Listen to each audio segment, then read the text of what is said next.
Hey mga choy, kabalabumungan na po nindot laagan dira sa Jensen. Overlooking na view na makita nimo ang city. Ug lamin ang mga pagkaon. Tara, sabay na po ko ipakita na kung asa ni banda. Let's go!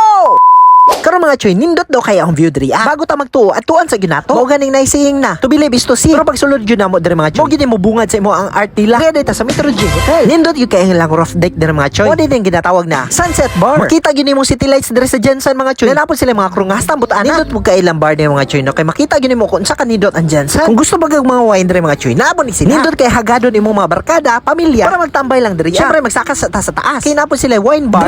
Pero hastang nindot gyud sa view mga choy. Murang ay namo pagdugi-dugi mga choy. Aga na ninyo. Naran ni sa Metro G Hotel at bang ni St. Elizabeth mga choy. Dili lang food bar o hotel ang naa diri. Syempre kung gusto mo fine dining, labo sila restaurant diri mga choy. Bagay gyud kay dalaon imong uyab or asawa diri. Kay kung madala nimo sugton gyud ka, mo din mga prices sa ilang mga pagkaon diri. Syempre kay mag-date mo daw sa akong asawa, mag-order na ta. Ang nakanindot gyud diri mga choy. Kay dili po siya crowded. I-try po nato ang pork steak nila. Diri gyud nato mabalaan kung labi gyud nilang luto o dili. Kay motugan man gyud tag tinuod. First bite nato dira mga choy. Kung i-rate nako 1 to 10, 8 siya para sa kuha. Butangan pa gyud nato daghan lemon. Hasta nang lamia. Lamion pa gyud ang nasa tubangan. Hastang okay ha. After na to kaon dra mga choy, tanawon po na to ilang CR. Nindot po ilang CR dre mga choy, kastang limpyo ha. Balik na sa ilang Sunset Bar. Kila may magyud kay mag-chill after ni mo kaon mga choy. Pero dre ra gyud ako na-appreciate ang kanindot sa Jensen paggabi iba. Nadili po ka mo lawan sa imong kadate. Kay imo hang view kay hastang nindot man. Highly recommended gyud kay kung magtambay mo dre mga choy. Kay presko gyud kayo ang hangin. Dili po sayang imong kwarta dre mga choy. Kila may man po kay mga pagkaon. Take note, wala din na entrance dre mga choy. Pwede ra ka magpa-picture dre. Pero syempre dapat mo palipog ka para ma-enjoy ang pagstay dre. Mao daw makakiss na lang ta. Hasta jud daoga. Wala mga choy, ano mo pagdugi-dugi, eto na mo dre. Laag na para makita po ninyo ang kanindot sa view diri